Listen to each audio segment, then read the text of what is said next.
Hey everyone, it's your boy Zero. And I'm Nanners. And we're here at Derpycon 2022. Derpycon is a convention in New Brunswick, New Jersey. It's a sort of all types of different cultures convention. You got your anime, video games, huge arcade downstairs, and just kind of comics, everything in general. This is new to both of us. Neither of us have been here before. We just found out about this con recently, and we checked it out. And as usual, we got tons of thoughts. Can't wait to get into that for you. That's right, everyone. As a matter of fact, when we went to Comic-Con, we spoke to some of the people who helped run Derpycon, and they seemed to be amazing people. When they heard that we were coming, they were really excited. We went to the press room, and they were extremely helpful. They advised us as to how to go about filming here at the convention. They're very helpful. We're looking forward to working with them again next year because we've been having quite a blast at Derpycon.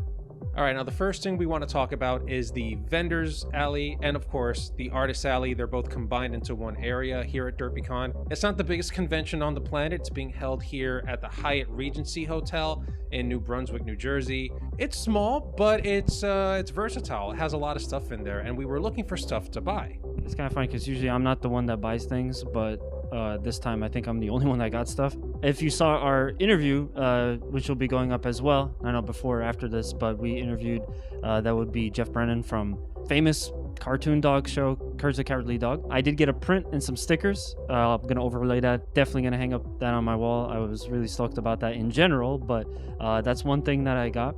They also had official Derpycon merch at their booth. Again, it's something that you see typically with conventions. But what I like here is that, well, in addition, like the design on the shirt is pretty dope. So hopefully I can nab one of those in my size. They have available a DVD that is explaining basically like the origins of Derpycon, because as we've been told, Derpycon is a very interesting origin story. So in that sense, I'm excited to kind of go to a convention, learn more about it, and kind of consume the story of the convention as a piece of media. I think that's pretty dope. That's kind of essentially it in terms of what we bought. We didn't really even spend a whole lot of time here, so we didn't have an opportunity to buy more things. But there were some cool vendors downstairs. And also, again, the way that the convention is structured, there's also a lot of booths and opportunities to do stuff around the convention.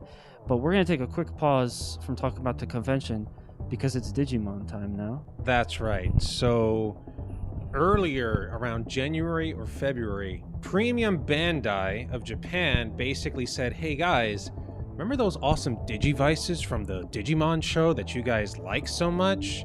Well, we're going to take the Season 3 Digivice, and we're going to put like an actual LCD screen in there. It's going to have a whole bunch of animations. The buttons are going to let you do stuff. We're going to put some like plastic cards in there for you to swipe through it. For those of you who don't know, that's the D-Power Digivice, or in the Japanese version, it's called the D-Arc. I, of course, lost my mind. Digimon Tamers, Digimon Season 3 is one of my favorite seasons, and I had to have it. At that point in time, it wasn't clear if Premium Bandai of America was going to release an English version or even just the Japanese version here in the States. So I put in that pre-order quick. About 2 months later, Premium Bandai of the US said, yeah, we're gonna release it, but it's just a Japanese version. You're gonna get the same thing. So if anything, I got mine earlier than if people from Premium Bandai of USA had ordered it. And it came in just in time for this convention. All right, let's open up this package. I've been waiting for this thing for months. I saw a bunch of other content creators on YouTube and TikTok already have theirs, and I was kind of frustrated wondering when I would get mine. I ordered this through Zenin TSG. They're a company out of Singapore, as a matter of fact. Their whole website is in English, and it made it really easy for me to say, hey, guys, I want to order this thing. Can I pull it off? They made it really easy. They also sell Digimon cards and a bunch of other stuff, and it's not just Digimon related stuff. So this is how it looks like. All right, so this is the outside box. Super complete selection, animation, and it says Digiarc. So here's the Zenin. Oh wow, they gave me more stuff. So here's the Zenin TCG little thing they added in there. You guys might want to zoom into that and scan their QR code if you want to see them. Social media is over here, of course. And it says, we truly appreciate the support. Scan to join our email newsletter, yada, yada, yada. They're awesome people. They seem to have given me some extra stuff here, which I'm excited for. So oh, that's actually pretty cool. So first of them, again, I didn't order, this is all extra. I didn't order any of this. So this is a Renamon sticker. This is one of the Digimon from Digimon Season 3. You've seen Nanners, pretty cool. Don't forget that QR code. Indeed. This is a sticker of Omnimon, one of the Mega level Digimon fusions of Metal Gurumon and War Greymon. It looks like it's actually like the model or something. Yeah, so I actually have this model. They made mini models of Alphamon and Omnimon, and this looks like someone took a picture of it and decided to like do a quick pass through in Photoshop and make a sticker out of it, which I don't hate. I'm still going to use this. This is freaking awesome. It's fascinating. A Zenin TCG sticker, which I'm going to put somewhere because they've been a big help. We're probably going to use them again on this channel. Is this another sticker? It is another sticker. It looks like Zenin. Yeah. So this character in green over here in the Zenin TCG pamphlet they added, apparently they gave me his sticker, but in pixel art form. Pretty cool. And look at that. I wasn't looking for Digimon cards, but I did get some. So they sent me some Japanese Digimon cards from the Digimon card game. There's actually not a lot of kanji. So this is Hokmon, or Huckmon in English. Pretty easier to understand. Taidoru Waveu, Tidal Wave, a blue option card. You see Waymon from Season 1 here. Pretty cool. And this one says Eosmon. So Eosmon, this one appeared in one of the recent movies. Pretty cool. Not sure if I'm going to be able to use these cards, but, you know, still appreciated. Cards are cards. And now into the meat and potatoes. Here's the box. Once again, let's rip up this stuff. Ow. Yeah, that's right, Nanners. Get that ASMR. ASMR? It's email that you send in ASMR format. A box within a box, because that's how everything is nowadays. There we go. This is what I've been waiting for months. Now, here we have the characters Takato and Gilmon, part of the trio from the 3rd season. And it says here 20 Digimon Tamers. So this is the 20th anniversary special Digivice that they created for this special occasion. As the box suggested, it's a super complete version. So it's going to have all the bells and whistles. It's going to have sound effects. It's going to have video and stuff. I'm about to crack this bad boy open. Not much more to the box. It's just red with the characters on it. Ooh, very nice. All right, so here we have some paperwork. Now, I can read some katakana and hiragana, but not the kanji, so there's going to be some issues there. But first, let's look at these. Ooh, these are heavy. Feel these. Yeah, so these are full plastic. These are not like the cardboard cards. These are full plastic, I'm guessing, so they last longer, because you can use them with the Digivice. So Takato in the Digimon Tamers show used a bunch of cards from the original Digimon card game, Digimon Hyper Coliseum. We did several videos on this already. We'll link them in the description. The way it worked in Digimon Tamers is you could use a Digimon card, like Metal Gurumon over here, and use one of their attacks on your Digimon by swiping it through the Digivice. Also evolution cards and power-up cards, which you can see over here. It's freaking amazing. White Wings, freaking love it. Plug-in B, freaking awesome. And just a bunch of other cards. It's just basically, these are hard plastic versions of the original cards from the original game. And of course, we get a blue card, which was used specifically to go into higher levels for when Digivolving in the actual show. And here we have the depowered Digivice. Move that out of the way. Oh man. This thing feels legit. So here it is. It's quite light. I expected it to be a lot heavier. There's some plastic around it. I'm assuming I need to remove it before I do anything to it. I do want to at least swipe one card through it so I can show off the effects. It's 100%. It looks just like the show. 100%. It's what I wanted. I was about to spend like a good 200 to 300 on the original one that they released back in the day. I'm glad I didn't, because now I got this thing brand spanking new, and it looks amazing, and it's perfect, and oh my god. You want to feel it, Nanners? You want to? Sure, yeah. Just touch the screen. It looks different than I remember, because the one that I remember kind of looks closer to like a Game Boy, so it has more of like the foresight. So I've personally not seen this, but it definitely is really nice and has a sweet build quality to it. So, let's see if I can turn this thing on. Maybe I have to hold it.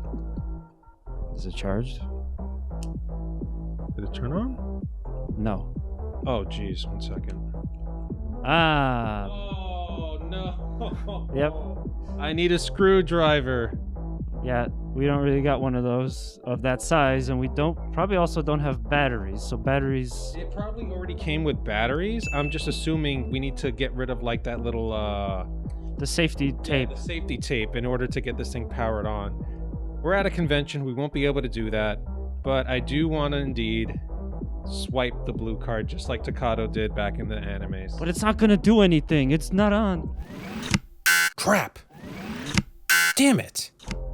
Nothing's going to happen. Oh, you have the swipe. Yes.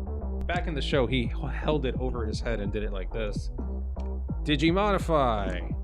And I wish I had known that we were going to need a screwdriver, but hey, look, whatever. I have it in my possession. I'm going to play with this when I get home, and it's going to be a lot of fun. I'm really happy I have this now. So I guess that concludes the unboxing portion. So let's continue on with the rest of our con experience. So yeah, talking once again about Derpycon, as we are at the convention currently. We want to give our kind of like a quick rundown about the con, what we experienced, and then also our thoughts and verdict, and close out as we usually do. What I can say for a fact is that the convention, it has a slightly different feel than like your typical. It's almost like a mix between like a more grassroots local con and like a kind of bigger budget con, because you have a lot of the staples of both together, and they're mixed in a very interesting kind of blend. It was one of the first things that I pointed out here was that, yeah, there is the vendors, the vendor area, the dealer room, artist alley, downstairs on the well, it's not the lowest level. It's technically the first floor, but it's not the lowest level. But then you also have all these other kind of breakout areas where you do some really interesting stuff. Yes, panels. There's a huge arcade, which is amazing. But then you also have like karaoke. You have a manga library room. Of course, you have like the press area. It was just, it just kind of felt like different. To me, it personally felt almost like a mix of like MagFest and like a bigger anime con. And I kind of like that. It was chill like MagFest, but it still felt like a robust kind of anime con, meaning like you would get everything that you expected. They had voice acting, video games, obviously anime panels, screenings, guests, all that stuff. I have to second what Nanners said. In all honesty, it feels like the little brother of the bigger cons that you would attend throughout the year. Karaoke was fun. We went to karaoke yesterday, and yeah, it was the first day, so there wasn't a lot of people. It was a Friday. We were able to get off of work in order to come here, and we had a good time. We didn't have to wait too long in order to do karaoke. Everybody was nice and supportive. They have a tabletop area, but unfortunately, like other tabletop areas, they don't really plan it out too well. They did have tournaments for certain tabletop games. They even have a Magic the Gathering draft tomorrow, as a matter of fact, on Sunday. But they don't have any times to meet up for certain games, like for either board games or card games, which is, again, every con for some reason just doesn't do that. Hopefully that starts to change. And then the next biggest thing, or the biggest thing for us, like you mentioned earlier, that frickin' arcade. Oh my god. If PAX had everything you ever wanted to play, Derpycon has everything you need. Just what you need, all right? You have arcade machines where you can actually change the game in the arcade machine. We were able to play Street Fighter 4 and Street Fighter 3 They even had freaking Skullgirls on it, and even Darkstalkers, which is pretty awesome. They even had other cabinets that had Tekken on it. They had your favorite rhythm game, Sound Voltex there, and boy, did you spend quite a bunch of time on that. Typing of the Dead on a freaking Dreamcast, which was frustrating to say the least. And just a crap ton of other just consoles and everything there where you can just play party games, racing games, even single player games. Hell, I sat down and played Crash 3 for a bit too. The arcade is what you need, and I want more conventions to do that. I believe it was a combination of Save Point and AVG or something like that. It's another company that's helping run the arcade downstairs. It's actually 3, because there's also Origin of Play as well, who are set up over there with the race setups as well. And there's also another interview that we did, so we got 2 interviews at the con, and you'll be seeing that's another separate upload. But yeah, I mean, those 3 came together to put probably one of the best arcade experiences I've had in recent memory, because it's just like Zero was saying, it's kind of like everything that you wanted was there. I will say there was a lot of interesting choices. I've previously encountered all 3 of them really. Again, Save Point, Origin of Play, and the AVG one is like, whenever they're at a con, they tend to bring some interesting choices. Like for instance, I was at PucciCon and Save Point was there, and they had a DOA cab, and it's like one of those things where like, okay, yes, it is, you could change it on that machine, but just to have it already set to DOA when you get there is kind of crazy, because I was not expecting that. You expect Marvel, you expect Street Fighter, things like that, but DOA was there, and I like the interesting kind of choices, the unique choices. Sound Voltex obviously is important for me, but like having like very specific type of games there, like it makes the arcade more interesting, because you're playing stuff that you weren't even expecting to play. They do have tons of console setups too, and then the race sims, but we'll talk more about the race sims in the video. So yeah, I would definitely say that the arcade was probably one of the best parts of this con. It was such a strong like selling point. At this point, I think for me, like, conventions are great because it's a great place to go and just have that arcade experience. There's a bunch of cool games, and we definitely got that here at Derpycon 2022. Now, of course, it is a convention. They held a bunch of other panels and stuff like that. Again, nothing too extreme for us. We did check out one of the voice acting panels, but it was one that we had attended before at a different convention, Castle Point. So other than that, we didn't really check out much of the panels. We went into the manga library, walked around in it, and it was exactly what you need. You have one half of the room full of manga, anything you could think of. Hell, I even ran into the first issue of Naruto, a very iconic manga. Obviously, it spun off into an amazing anime that just has hundreds, if not close to 1,000 episodes, just like One Piece. And yeah, you just have a bunch of people there chilling, sitting down, reading their manga. You can't ask for more. And not to mention, it was also sponsored by Anime Next, another awesome convention held here in New Jersey. I ended up going to Anime Next in 2012 with some friends. I had a blast there. And in 2018 or 2017 as well. But that was a different location because they're in Atlantic City now. We might end up going to Anime Next sometime in the future, but we'll see what happens. There's a lot of other conventions that we would also like to go to, so we'll see if we can end up fitting them in at some point. And just besides the stuff that you have to do inside the convention, obviously, we've already listed a great amount of things. You'll see like tons of great cosplay. Also a little bit of a party-ish aspect to this con as well. Some of the panels do run really late, so if you're into kind of like a more party con, Derpycon it really does end up being like a catch-all con. It does scratch that itch for some people as well, I'm sure. But let's talk about kind of like the area as well. I'm not too familiar with New Brunswick. This is my first time being here. It's really close to the Rutgers University. I thought that maybe have been like a little bit of an issue with like crowding or something like that, but it really wasn't. Everything is walkable. We went to a crazy good ramen noodle place like 2 blocks away, and we were able to flash our passes. They give you like a 10% discount. So there's tons of great spots to eat around here. There is parking lots available. Now, yesterday on Friday, the parking lot that's connected to the con was available, but today, Saturday, We had to get here early. We did not, so we had to go to like another one. But it still wasn't so much of an issue. There's a little bit of street parking available, but if anything, you could just go to like a self park like 2 blocks away, and you're pretty much set. I am such a fan of conventions where you can just drive there, park, and then walk to the convention. I don't like having to deal with Ubers because that gets really expensive. I don't like having to deal with public transportation. When I'm going to a convention, I just want to get in my car, go to the con, get in my car, go back home. So they have that as well. It really is a pretty nice area around here, and the Hyatt Regency as well in general, I would say is very accommodating too. Agreed. Again, we've gone to plenty of conventions and ran into horrible situations where there's just no parking. We have to go somewhere far, walk our asses all the way over there.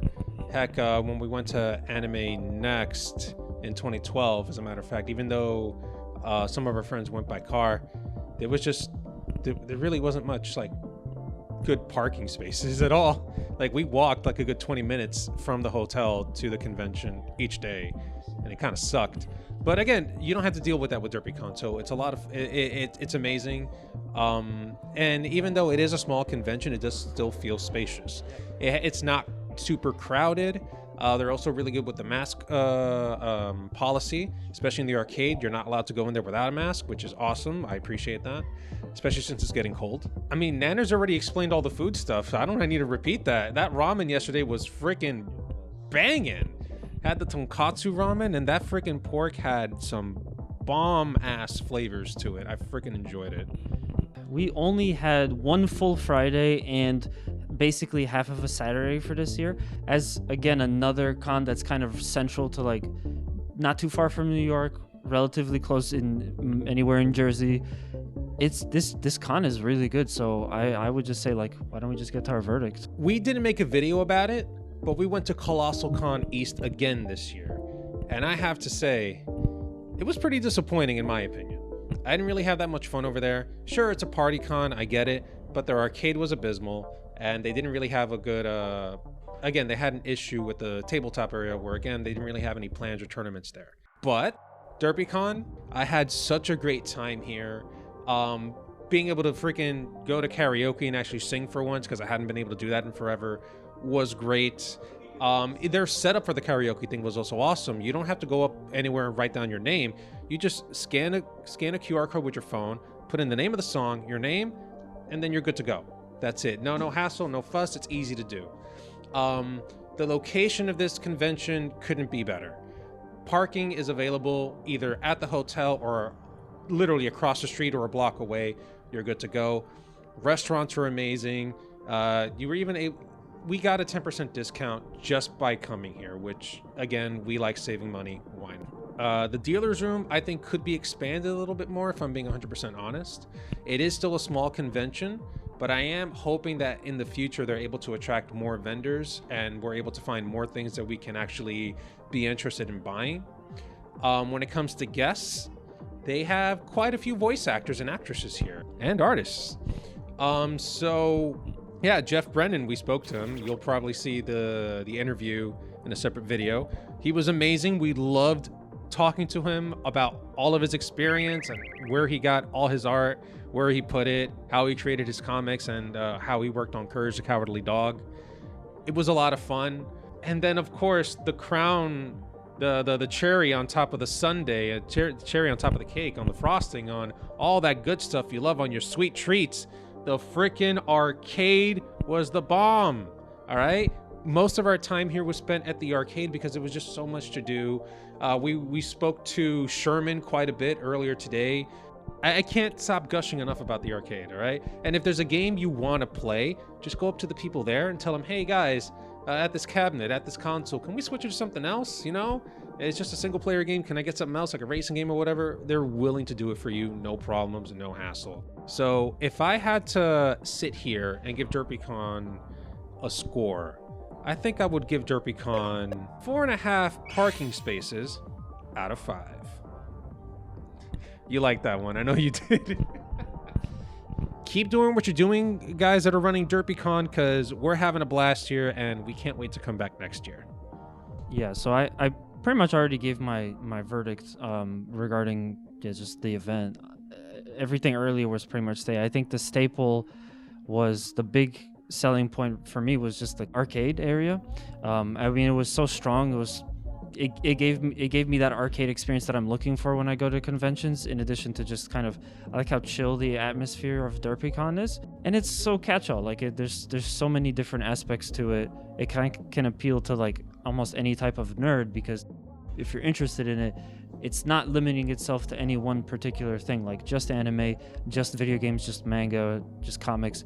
It pretty much has it all here. And yeah, so it's, again, certainly there's so much potential at this convention. I mean, at this point, with like the couple of tweaks that they really need to do, I think that I would right now say this is a strong convention, and I would give it 4.5 arcade cabinets out of 5. That's my verdict for Derpycon 2022. And we hope you guys enjoyed this video.